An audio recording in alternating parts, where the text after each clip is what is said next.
I don't want to find any fake things. I want to get to some facts. You seem to have a very clear idea, Israel, of how many Hamas terrorists you've killed. You said the number, but you have absolutely no idea how many children have died in the process. I simply ask you why. Why do Piers, the lives of the Hamas terrorists Piers, get recorded, listen to me. but you don't record the number of children you I'm killed? willing here to give you the strategy about the war, because this was the question you were Why don't you asking answer me. my question?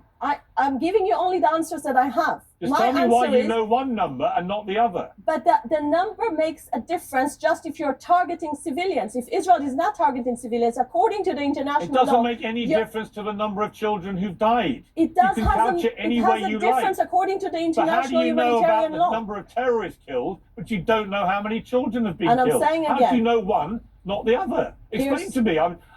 Treat me like a village idiot.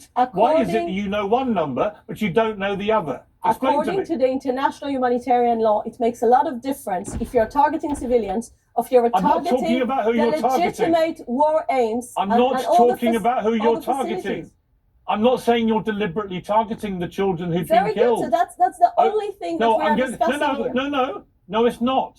Because you know how many terrorists you've killed, you say, but you Because have no those are idea the how people many we children. targeted.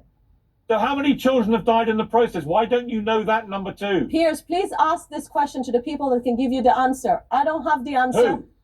Who has the answer? Please don't ask me Who questions. has the answer? Who has the answer? I don't have the answer.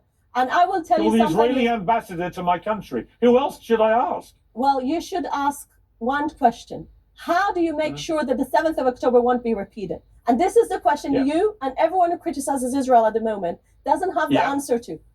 And again, here's the question. Here's we the are question not for you. denying the fact that war is a bad thing, but we never wanted this war. Why don't you let international journalists into Gaza so they can report fairly and freely without being led around by the IDF?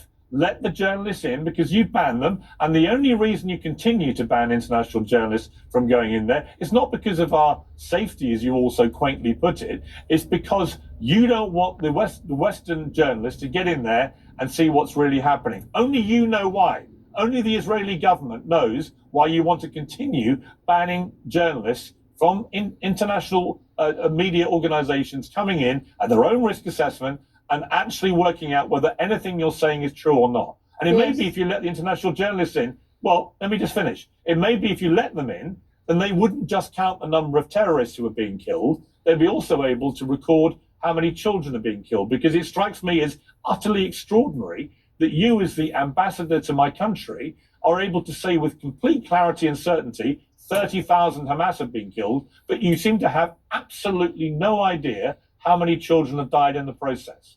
No idea. Or you have no interest. I don't know which one it is. Piers, let me go back to your question about the journalists. I think in the end of the day, let them in. We are coming to the point where journalists will be allowed to get into Gaza as long as there is no risk for them. And you know it's got nothing to do with you, the risk to journalists. It's not your problem. From my point of view, once there is no risk to their life, I'm sure they'll be allowed to get in. Ambassador, don't treat us like idiots, please. We're not idiots. You're not doing it for our safety. You've banned the journalists so that they don't report on what is actually happening. Only you know why you're doing that.